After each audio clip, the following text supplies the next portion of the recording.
ನಮ್ಮ ಜೀವನ, ನಮ್ಮ ಟೈಮ್‌ನ ಈ ಗ್ಲಾಸಲ್ಲಿರೋ ನೀರು ಅಂತ ಅನ್ಕೊಳ್ಳಿ. ಇದನ್ನ ನಾವು ನಮ್ಮ ಖುಷಿಗಾಗಿ ನಿಧಾನವಾಗಿ ಕುಡಿಬೋದು.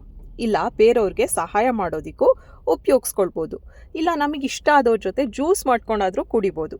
ಬಟ್ ಅದಕ್ಕೆ ಇಂಪಾರ್ಟೆಂಟ್ ಏನು, ಇದನ್ನ ಸೇಫ್‌ಗಾರ್ಡ್ ಮಾಡಿ ಇಟ್ಕೋಬೇಕು. ಸುಮ್ಮನೆ ವೇಸ್ಟ್ ಮಾಡ್ಕೋಬಾರ್ದಲ್ವಾ? ನಾವು ಹೇಗೆ ವೇಸ್ಟ್ ಮಾಡ್ತೀವಿ ಗೊತ್ತಾ?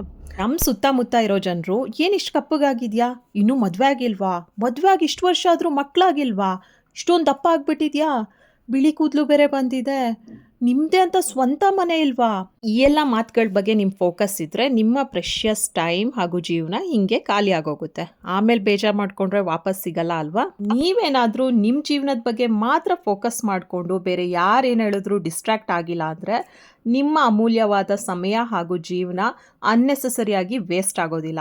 ದೇವರು ನಮಗೆ ಅಂತ ಕೊಟ್ಟಿರೋ ಜೀವನನ ನಮಗಾಗಿ, ನಮ್ಮ ಖುಷಿಗಾಗಿ ಹಾಗೂ ನಮ್ಮ ಸಮಯನ ನಮಗೇನು ಇಂಪಾರ್ಟೆಂಟ್ ಅನಿಸುತ್ತೆ ಅದಕ್ಕಾಗಿ ಸ್ಪೆಂಡ್ ಮಾಡೋಣ. ಅವ್ರು ಹಂಗಂದ್ರು ಇವ್ರು ಹಂಗಂದ್ರು ಅಂತ ಬೇಜಾರು ಮಾಡ್ಕೊಳ್ಳೋ ನಿಮ್ಮ ಫ್ರೆಂಡ್ ಇದ್ದರೆ ಅವರಿಗೆ ವಿಡಿಯೋನ ಶೇರ್ ಮಾಡೋದು ಮರಿಬೇಡಿ.